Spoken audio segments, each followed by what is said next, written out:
milhares de anos, nossos ancestrais tomaram conta do mundo e o mundo tomava conta de volta. Esquisito a gente achar que a natureza é uma coisa separada da gente. Esquisito pensar que uma espécie ia ameaçar todas as outras.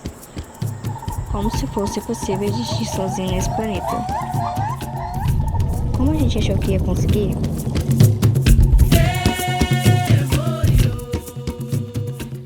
É vida, né?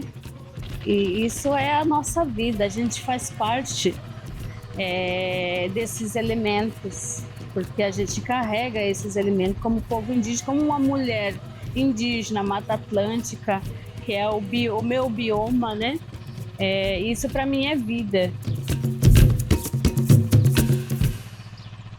Então, a importância que nós, os povos indígenas, carregamos em questão da natureza, dos biomas, dos elementos, está muito presente no nosso corpo.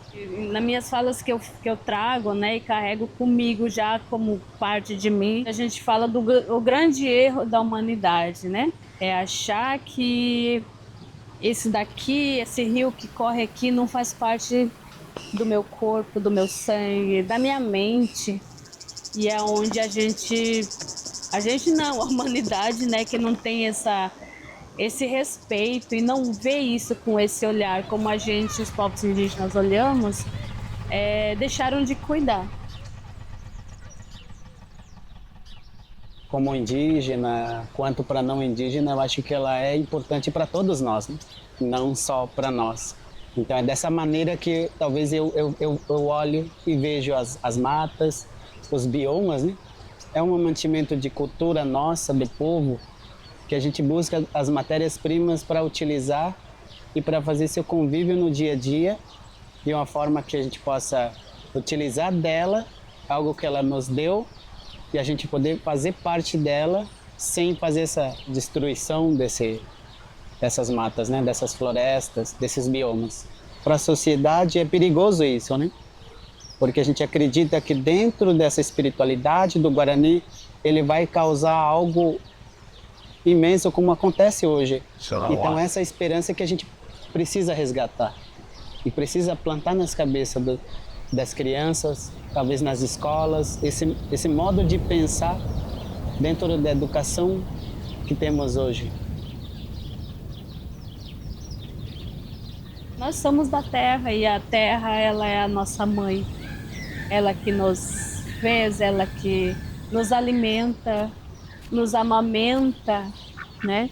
Então, quando o ser humano deixa, a humanidade deixa de olhar a natureza como parte de si, é aonde a gente esqueceu de dizer que nós somos parte da natureza. A mensagem que eu gostaria de deixar assim é dizer assim, vamos começar a reflorestar, né? Vamos colocar mais amor e pensar no próximo, mas quando eu falo próximo, não é só nessa questão humana. A gente carrega muito isso como povo indígena, dizer assim que o próximo é aquele animal que está ali do nosso lado, são nossos irmãos. Para a gente ter essa conexão novamente com a natureza, valorizar o tempo dela, né?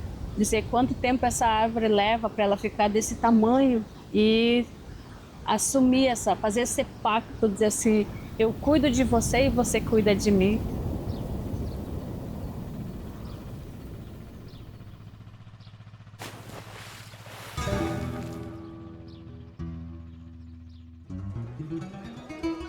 Desde que as primeiras caravelas começaram a atravessar o Atlântico, com elas vieram parar nas Américas um modelo de organização de sociedade que explorava, por milhares de anos, a natureza e outros povos de forma intensa, com modelos claros de construção daquilo que se chamava cidades, aquilo que vem lá dos gregos, romanos, enfim, muros de pedra, castelos.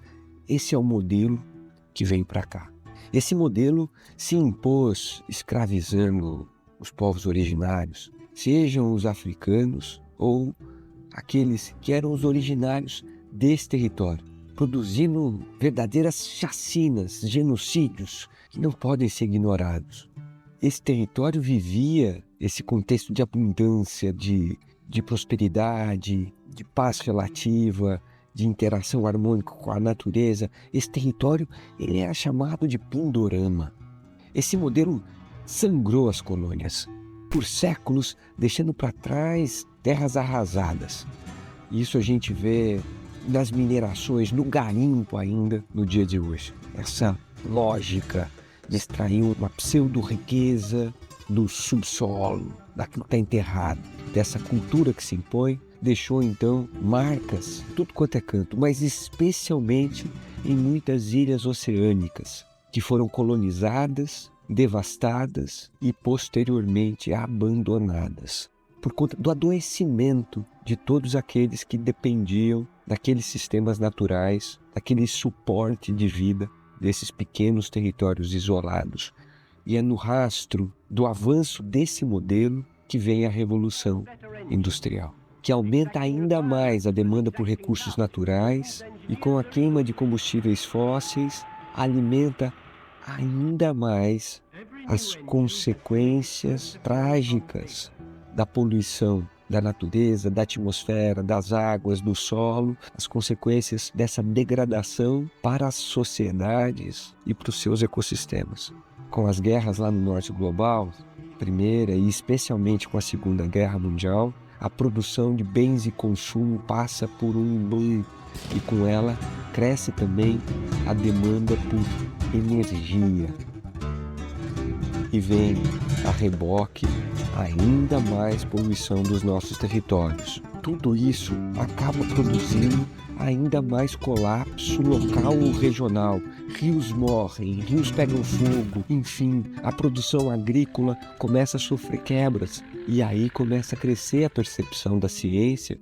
Precisamos impor limites a esse modelo, uma vez que já se anuncia lá na metade do século passado que sua manutenção teria consequências dramáticas para todo um planeta. Temos a publicação nos anos 60 do livro Primavera Silenciosa, de Rachel Carson. Temos a primeira reunião da ONU para tratar da natureza humana, natureza que nós considerávamos ser nossa, para tratar do planeta. Isso foi em Estocolmo em 1972, derivado dessa reunião, que é o relatório Uma Terra Somente. Temos um pouco depois, nos anos 80, a histórica fala do climatologista, do físico James Hansen, diretor da NASA, ao Congresso americano, alertando para as causas e para as consequências dos avanços das mudanças climáticas. Tivemos a Rio 92, dezenas de conferências. Tivemos a COP de Paris em 2015. Todo esse contexto foi produzindo um consenso da academia mundial sobre a gravidade desse momento. Enquanto nós arrasamos florestas com tratores debaixo d'água, o cenário não é diferente. A poluição, o aquecimento e, claro, a pesca predatória, o arrasto, também estão destruindo as florestas submersas.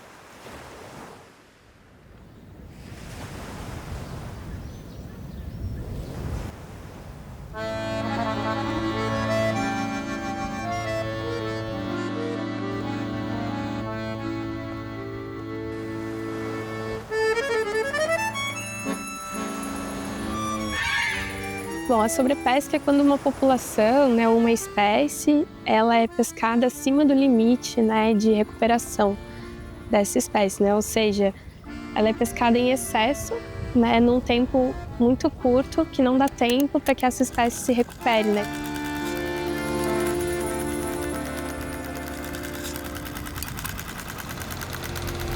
A gente tem uma realidade de sobrepesca, sobre diversos cardumes de diferentes espécies no Brasil. E isso, com certeza, está afetando, várias outras espécies de animais marinhos, Não só os peixes que são pescados, mas outras espécies que compartilham o habitat desses animais. Entre as espécies que mais sofrem com o bycatch, a gente tem várias espécies de golfinhos, de baleias, de tartarugas e aves marinhas. Como a toninha, por exemplo, que entra na lista de espécies ameaçadas de extinção em função do bycatch. Então, no momento que uma espécie é retirada do ambiente de uma forma agressiva, em grande quantidade, num curto espaço de tempo, a gente tem um desequilíbrio ecológico muito grande.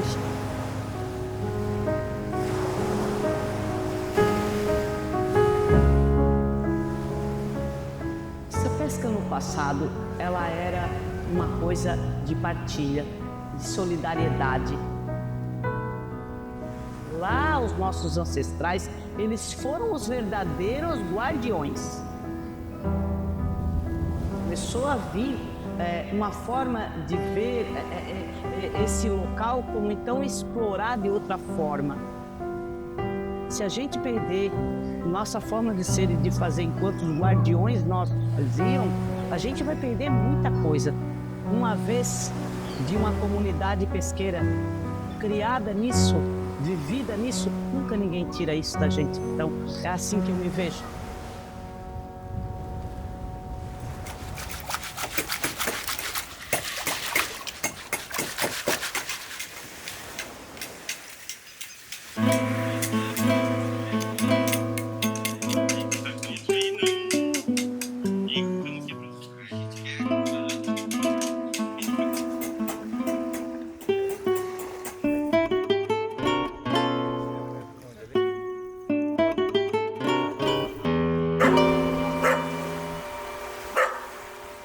Meu nome é Iris Dolores Martins. Hoje eu sou maricultor e pescador. Antes eu era só pescador, hoje eu sou maricultor e pescador. O que está no coração? Não, a pesca é o mar. É o mar. Agora é a raiz, né? Meu pai morreu com 95 anos, está fazendo uns 2 anos, toda a vida pescou. E eu segui, né? E além de ser a profissão, é um vício. Não tem coisa melhor do que o mar. Só que a gente tem que cuidar dele. O mar, como diz outro, caminha junto com a minha vida. E hoje é a minha profissão, é o meu sustento, tiro meu sustento do mar. Com a chegada da implantação da ostra, da cultivo da ostra e cultivo do marisco, ficou melhor ainda. Como fica muito refúgio para os peixes e tem muito alimento, né? Porque onde tu cria a ostra tem manjuba, tem um peixinho miudinho, tem caranguejinho e tudo. Além da gente ter a bondade da ostra como trabalho, ainda aumentou a quantidade de peixe. Cuida do mar, o mar cuida da gente. Porque tem o retorno, né? Retorno. Então, eu acho que 50% da economia do Ribeirão hoje é ostra.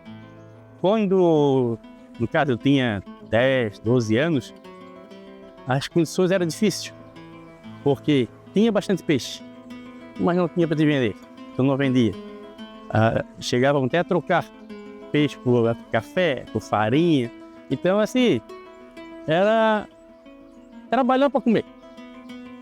Não tem esse negócio de trabalhar para comprar um carro, trabalhar para comprar uma casa, não, era trabalhar para comer. Para viver do mar hoje, o que nós vamos ter que ter mais cuidado e que vamos ter mais coisa é a poluição. Acaba marisco, acaba ostra, acaba peixe, acaba berbigão.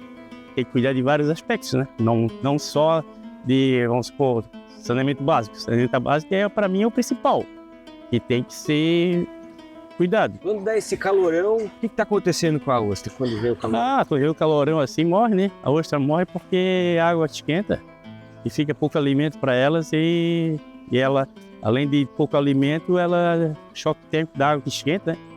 De manhã uma temperatura, à tarde outra temperatura. Aquele cara que passou agora e parou ali, tá perguntando para mim, tá acontecendo problema com a ostra? Eu disse, não, a minha não. Ele assim, tá mexendo no lote hoje, de 100 ostras já tá saindo 30 mortas. Ostrinha de 2 meses. E essa mortalidade chega a quanto? Já chegou a 60%. Já chegou a 60%, 70%. Tem lote que nem cresce. Então, tem outro amigo ali que pegou 200 mil e disse, olha, eu acho que eu vou jogar fora, porque ela... E olha que vocês estão na boca da baía. Na boca da baía. Lá dentro. A gente já está acostumado, né? Porque não tem outra coisa para fazer, né? É arriscado. Dentro da água mais fria,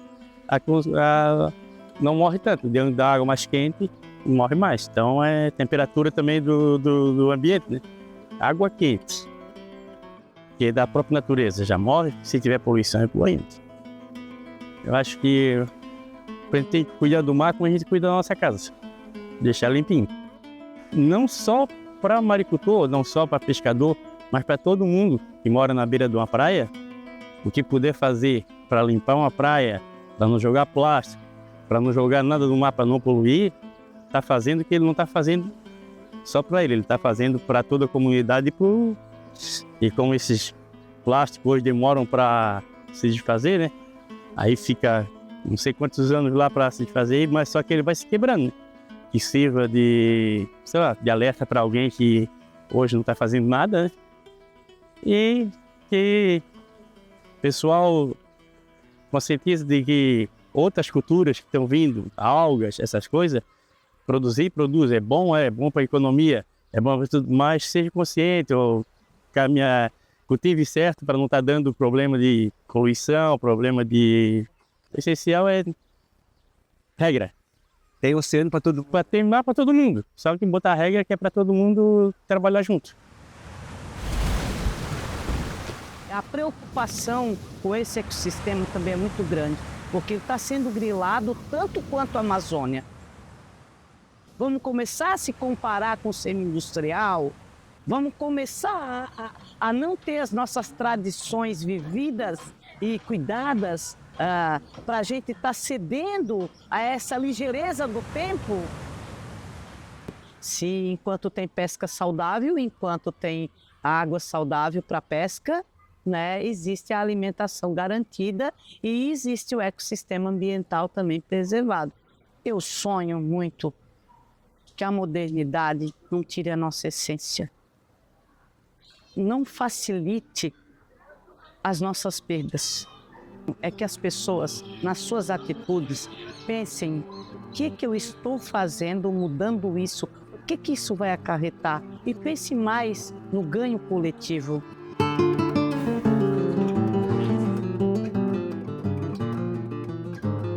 Eu vejo que a desmotivação, não se sentir valorizado, sabe? Ver que tem um produto com um potencial gigante passando na mão, principalmente. A alga também a gente passa uma por uma na mão para plantar, para colher, mas a ostra, o marisco todo passa uma por uma na nossa mão antes de chegar na mesa de um restaurante, ou a alga chegar numa indústria para fazer o extrato líquido ou para alimentação. Ele olhar aquilo ali, ver o potencial que ele tem, todo o carinho, toda aquela coisa de amor que ele tem com aquilo ali, e saber que ali tem um valor que às vezes o próprio poder público, as outras pessoas que não conhecem, não dão o valor que aquilo tem, o quanto é desmotivador para ele, sabe? Quem está na maricultura hoje está por amor, porque gosta, porque é tradição, porque a família, o pai, o avô já era pescador, porque a gente diz assim, hoje para entrar na maricultura é só louco.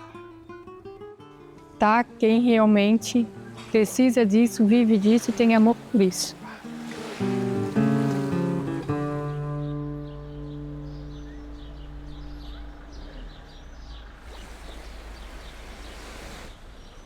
Bem, meu nome é João José de Andrade, eu nasci em 1948, tenho 75 anos, sou pescador desde meus 7 anos de idade.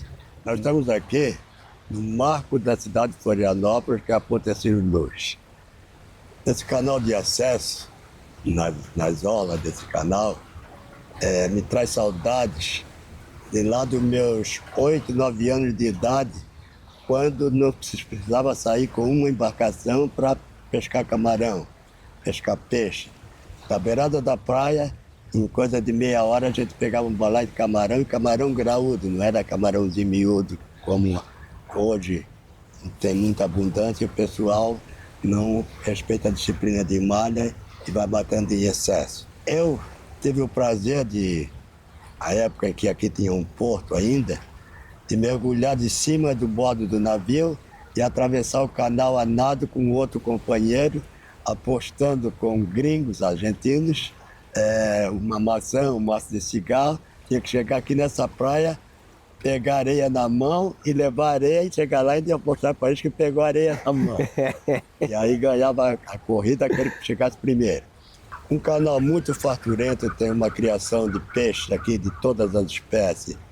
Robalo, miraguaia, pescada amarela, caranha, mero, que hoje não se pode pescar porque se conta da lista de extinção, né?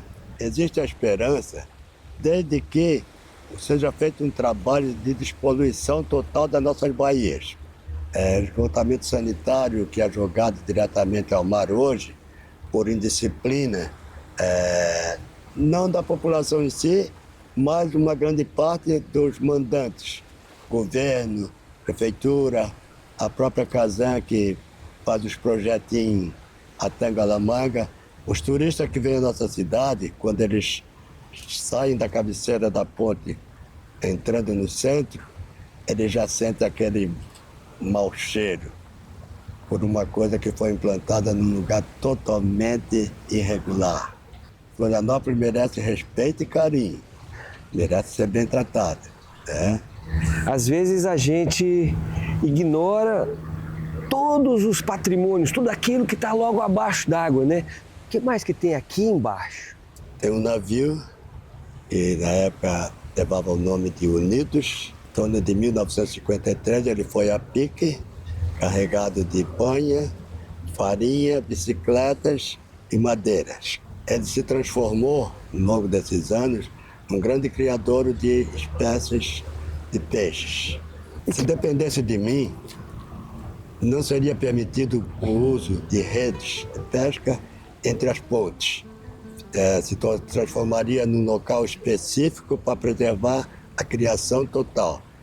Poderiam tarrafiar, poderiam pescar de linha, de molinete, mas muito de rede nunca. Uma rede, quando tranca no navio, a gente chama de pegador, que tem diversos, o prejuízo para a fauna é muito grande. O peixe malha nelas, morre, apodrece e depois ela se transforma ali num criadouro de vegetação marinha, né?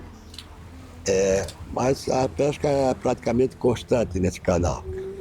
Temos diversas formas de novos apetrechos novos que podem colaborar em muito com a preservação da fauna, mas os órgãos ambientais também não os licenciam, né? E aí o prejuízo continua.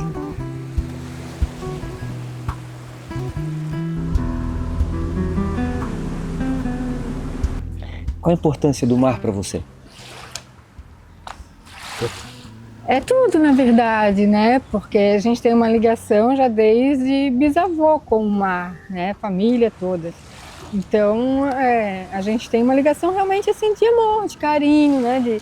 De tirar o sustento da família. Embora meu pai seja aposentado, mas sempre pescou. Desde pequena, quando a gente vinha tirar férias, que vinha para a praia, era pescando. Então, a gente tem toda essa relação de carinho mesmo, de amor, não dá até de explicar às vezes, né? Fogem as palavras. Eu só conhecia ostra, marisco, vieira, enfim, né? E a partir de 2018, por aí, 17, 18, eu tive o conhecimento da pesquisa da universidade junto com a IPAG da macroalga, mas eu nem conhecia também. Eu vi que seria a solução, vamos dizer assim, para muitos maricultores, que a gente vinha acompanhando a qualidade da água para molusco, então eles poderiam continuar tirando a renda, o sustento da família, das áreas marinhas, a partir da macroalga.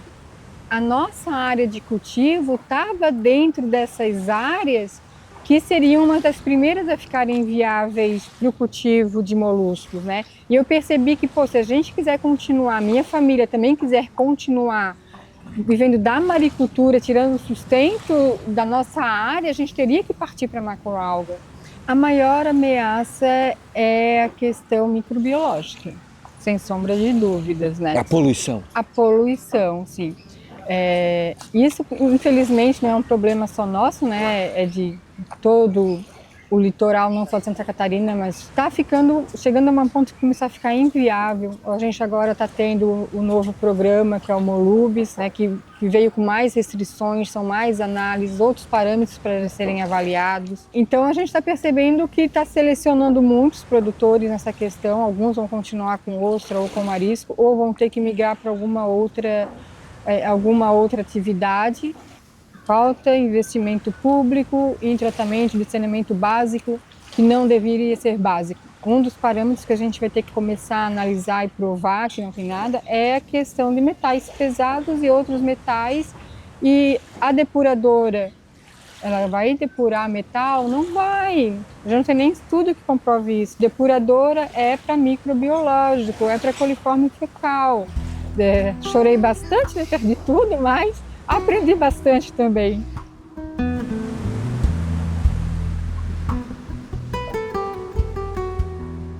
Hoje a grande maioria não tem mais interesse em ensinar os seus filhos a arte da pesca. Nós temos as nossas baías, tanto norte quanto sul, um recebimento de esgoto à torta e à direita.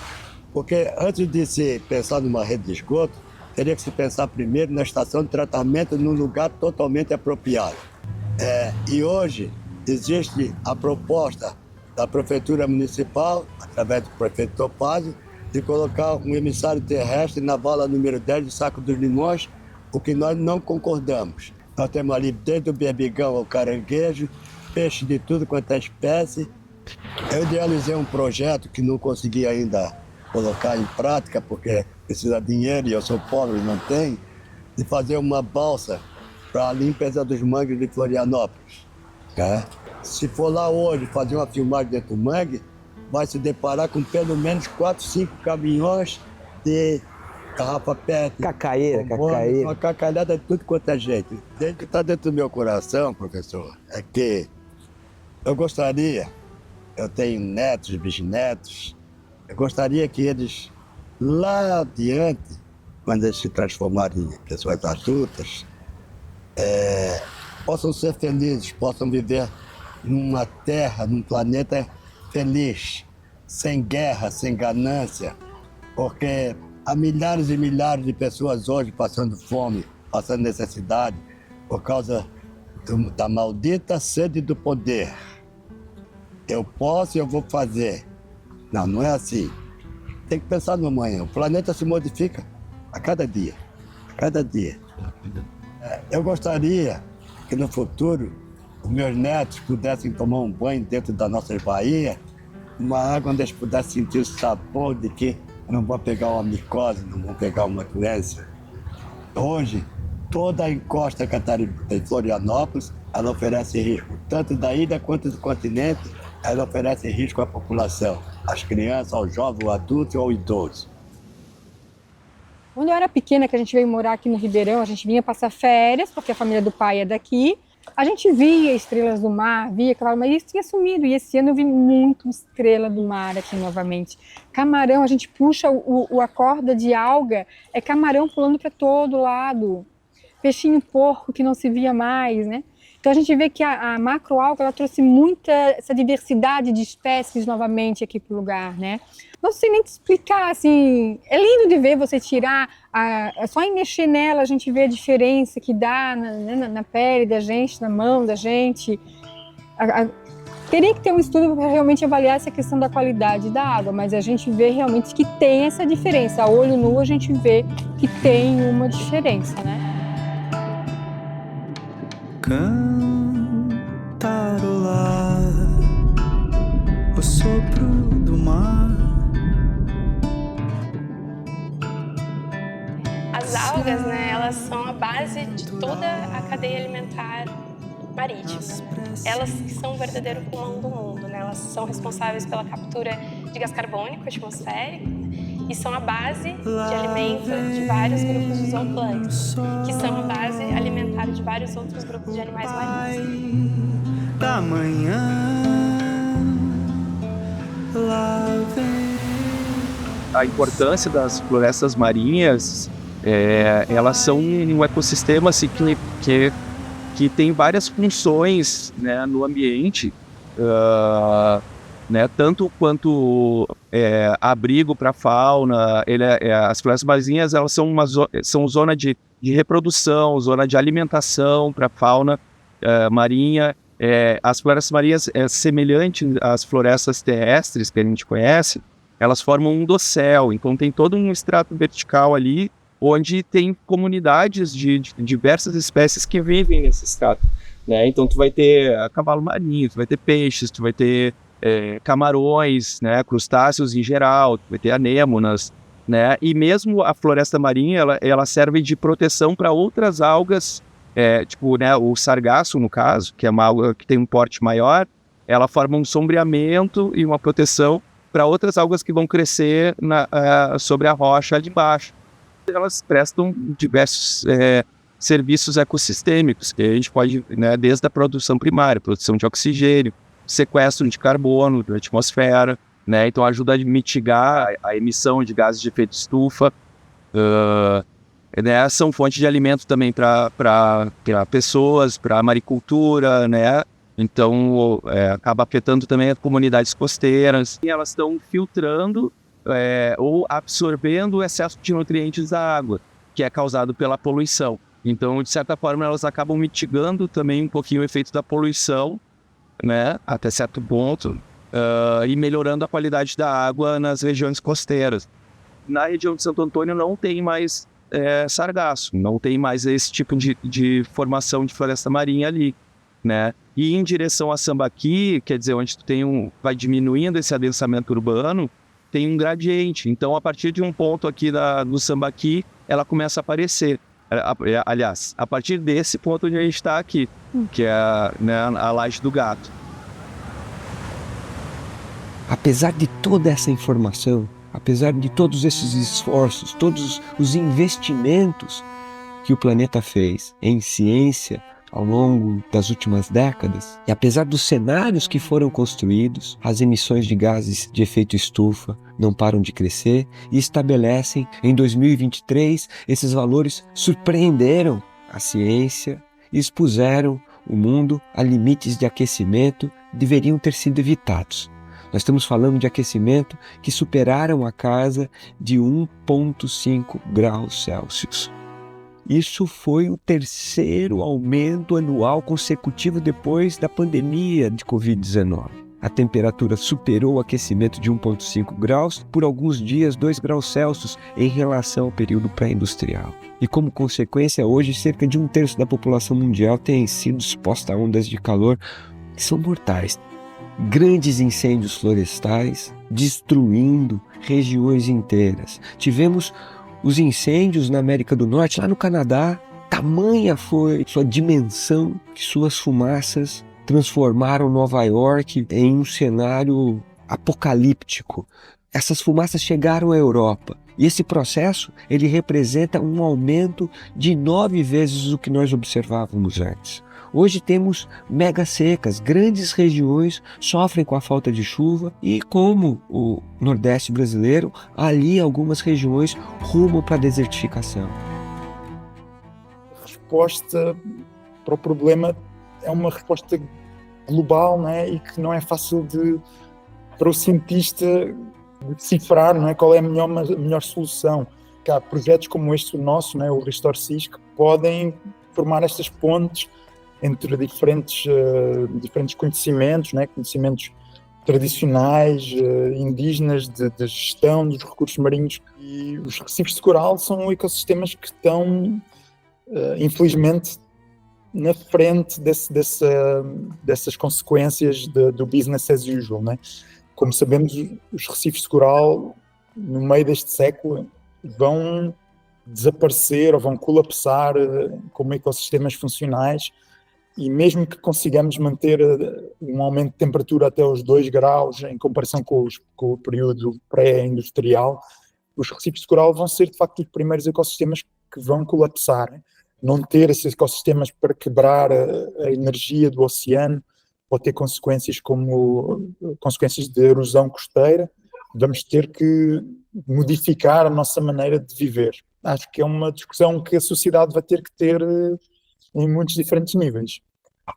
Em termos locais, que é uma questão talvez mais fácil de considerar, acho que temos que aprender com as comunidades locais que sabem, de facto, viver na natureza, né? Sabem viver com a natureza e como sendo parte da natureza. Será que esse culpado é aquele cidadão ou cidadã que usa um determinado protetor solar? Ou nós temos que olhar para o processo de aquecimento do planeta que produziu um oceano com recordes de temperatura em todos os mares, superando marcas históricas. 2024 já nos coloca diante por dias com um aquecimento de mais de 2 graus Celsius em relação às temperaturas pré-industriais. As principais dificultades podem ser directas ou podem ser também indirectas. É decir, nós pensamos sempre em coisas como mudanças climáticas, mas todas estas florestas marinhas estão afetadas, por exemplo, por a pesca de arrastre, estão afetadas por excesso de sedimentação, por a poluição, por transformações profundas das cadenas tróficas, das cadenas alimentares.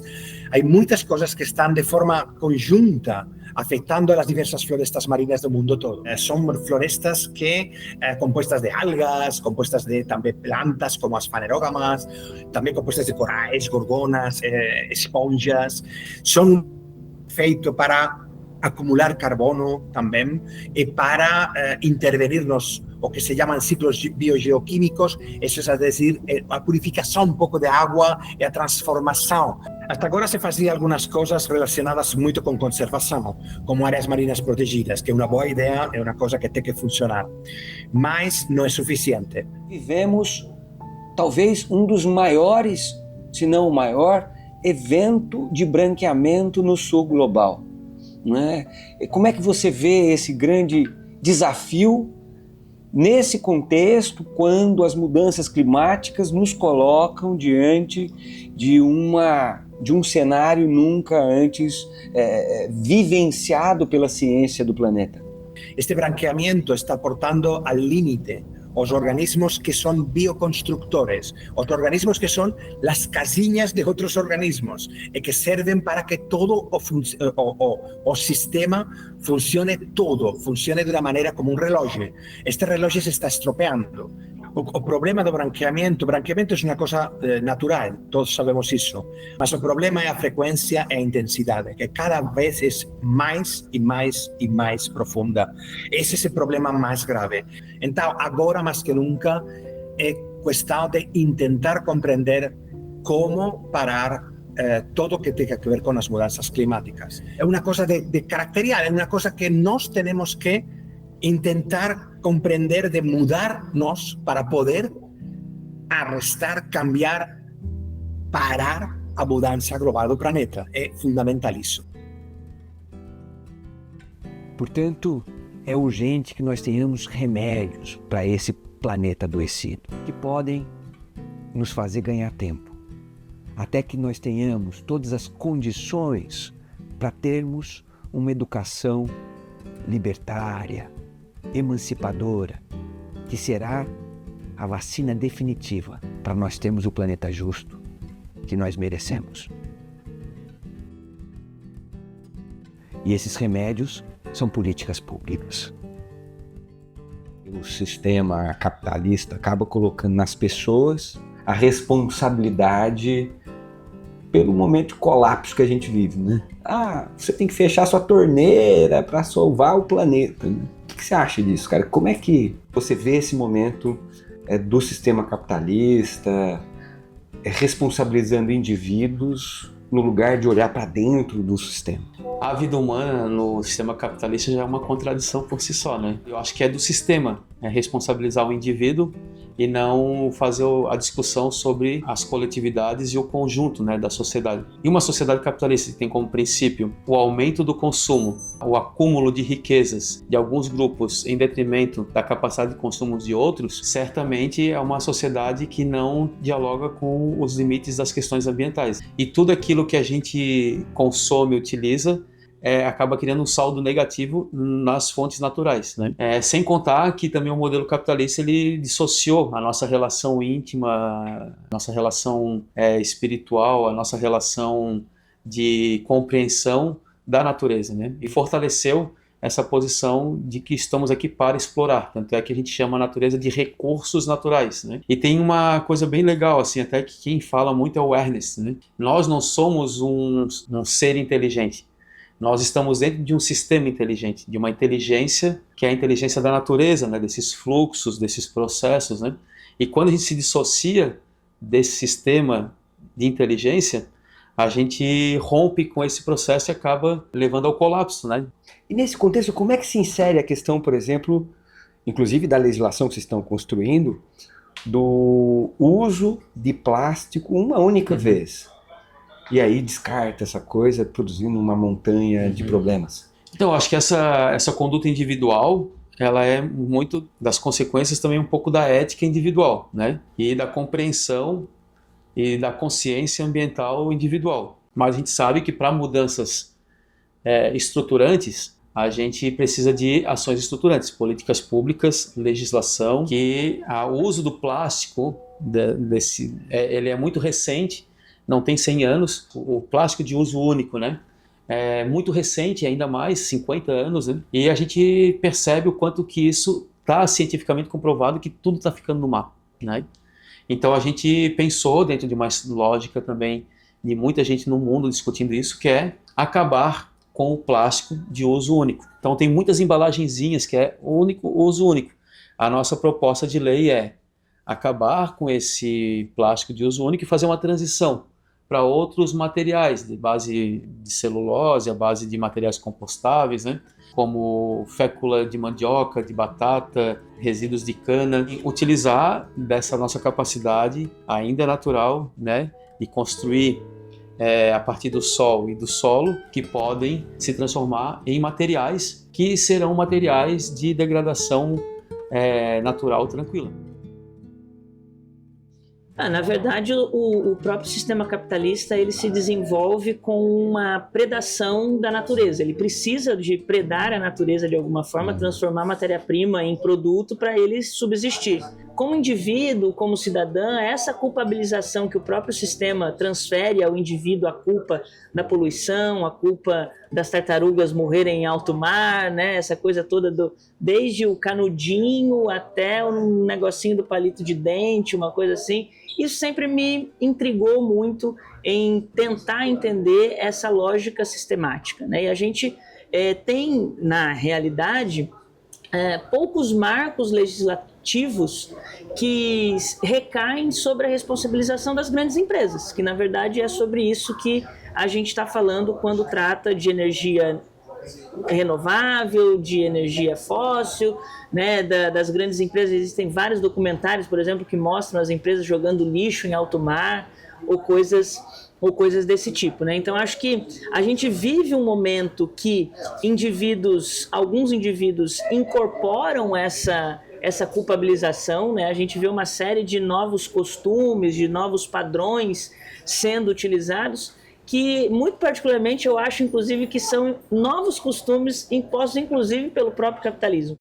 Eu acho muito crítico e muito complicado a gente pensar dessa forma, sem que o próprio poder público crie essas legislações que sejam de fato, que recaiam sobre essas grandes empresas e sobre esses grandes padrões de produção e consumo. Os poder públicos locais, eles também têm que estar se responsabilizando com essas normativas, com legislações, com políticas públicas que tenham o objetivo de adaptação, mitigação, readaptação voltada para a atenção às mudanças climáticas. Eu acredito que a reciclagem ela é uma alternativa necessária, né? Mas é um dos elementos que incide ao indivíduo também, que passa pela própria educação ambiental. E mais do que passar pela educação ambiental, passa por incentivos do próprio poder público para que essa reciclagem aconteça. Eu vejo acontecer iniciativas, né, mas eu não vejo que essas iniciativas elas se dão de forma organizada, como um projeto de país ou um projeto de sociedade que veja nesse caminho essa alternativa. Então, claro, existem coletivos, ONGs, militâncias que até incidem na educação para isso, mas não é algo como um projeto universal, né, de sociedade mesmo.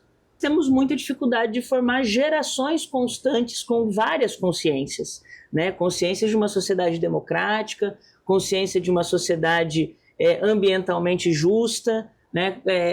Consciência da importância da política, por exemplo, né? Hoje a gente vive uma crise na política porque existe toda uma juventude crítica ao partidarismo, à própria democracia, à política como se fosse algo muito distante de nós, né? Quando tudo passa por esse lugar. Então, acho que a educação tem um papel fundamental nisso, a valorização dos profissionais de educação tem um papel fundamental nisso, e daí a gente conversava sobre formar eleitores ou formar políticos, né? Eu acho que as coisas se formam juntas, que a partir do momento que se constrói uma geração que não criminaliza a política, todos os lados dela vão ser vistos com importância. Então, a educação é central, né? A ciência, o conhecimento científico e a ciência, elas são fundamentais. O problema é quando a sociedade vai para o obscurantismo, né? Quando ela nega a ciência, quando ela nega fatos científicos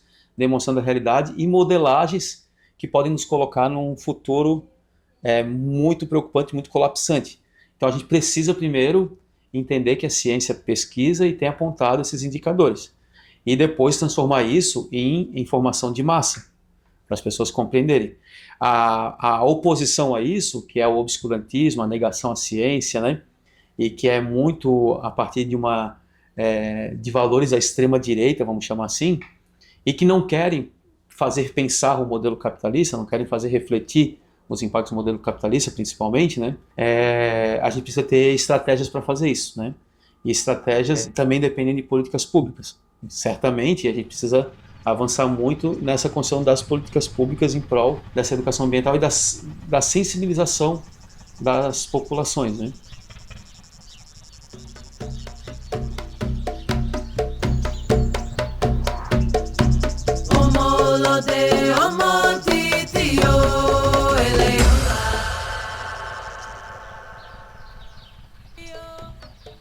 As plantas, do mesmo jeito, então, que elas fizeram um trabalho por muito tempo, elas podem voltar a fazer se a gente ajudá-las a fazer.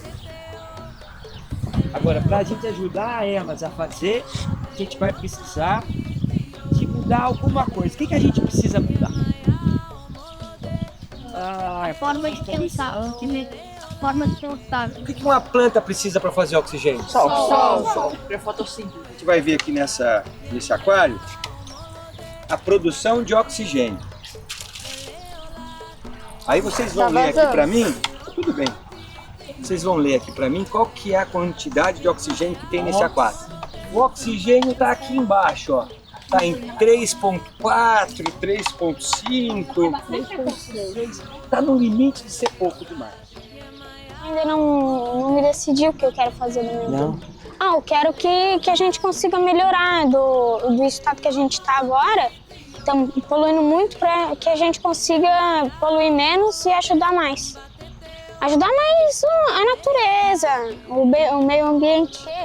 Porque lá atrás da minha casa tem árvore, tem um bosque que é legal. Você fica ouvindo os pássaros, observando, e à noite a cigarra. Eu não tenho muito bem decidido. Eu queria muito trabalhar mais numa parte de biologia marinha, sabe? Meu sonho é que, assim, todo mundo se conscientizasse e parasse de poluir, porque é uma coisa pra gente, não é mais pros animais. Mas porque no futuro, se a gente continuar desse ritmo, a gente não vai ter mais essas árvores, né? Um oxigênio bom. Eu queria falar um recado que é: não polua, evolua. Eu quero ser médica. Cuidar da também saúde. acho biologia muito legal, né? Para que as pessoas poluam menos, né? Para a natureza se expandir cada vez mais. Pelas notícias que a gente vê, né? De quanto mais poluição, pior para o nosso planeta. E quem perde com isso? Quem está perdendo quando o planeta fica doente? É a gente. Eu espero que no meu futuro eu possa ser um geólogo de alto renome, prevendo, por exemplo, os grandes terremotos, ou também prevendo como que montanhas podem se comportar. O que você espera para o futuro do planeta? Para o futuro do planeta na situação atualmente, eu espero morte, guerra, e não que eu queira isso, mas que eu acho que vai acontecer. E o pior que é isso mesmo, é para aí que a gente tá indo, né? E, bom, como é que a gente faz para resolver isso, velho? Primeiro, na minha visão, pelo menos, uma revolução no sistema de pensar. Porque no largar o sistema mercantil que vivemos hoje, que tudo gira em torno do capital, que é a coisa mais importante, acabar com monopólios, por exemplo, para não ter uma ultrainflação, mudar o nosso jeito de pensar com estereótipos, principalmente raciais e locais. Por exemplo, os indígenas. A gente tinha que parar de confiar totalmente só confiar na ciência laboratorial e confiar mais na ciência natural, feita pelos povos originários e nativos, que conhecem muito bem as matas, plantas, comportamento dos animais. Crianças, vocês são a esperança da humanidade. Não se enganem com esses milionários indo para o espaço. Isso não vai te levar a lugar nenhum. Foquem aqui e agora. O que tu faz hoje é o que vai definir o teu plano de amanhã. Falar das nossas crianças de hoje, das crianças que acabaram de nascer, das milhares que acabaram de nascer, das que ainda estão por nascer, é falar de um direito a ter um lugar feliz para crescer. Dentro da cosmologia, a gente fala que a gente somos feitos por espíritos e acasulados dentro de um corpo em massa. Então esse tá na gente, tá nas crianças, tá em nós também, nos mais velhos. Somos 8 bilhões de pessoas, sempre desejando ter coisas. Mas a troca de quê? Não podemos trabalhar juntos, existir juntos, para garantir um futuro melhor. Parece que a gente sempre tenta fugir da nossa natureza no final. Mas nós vivemos na Terra. Ela é de todo mundo. Ela é todo mundo. E o futuro dela tá nos piás.